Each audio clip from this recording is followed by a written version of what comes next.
トミー。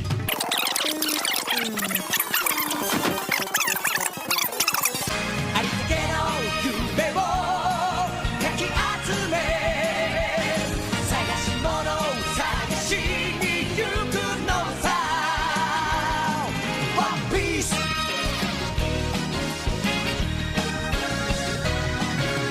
羅針盤なんて渋滞のもと熱に浮かされ漢字を取るのさ。誇りかぶってた宝の地図も確かめたのなら伝説じゃない。個人的な嵐は誰かのバイブリズムの勝手思い過ごせばいい。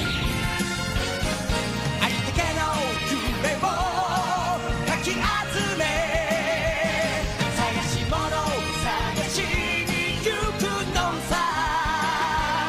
ポケットの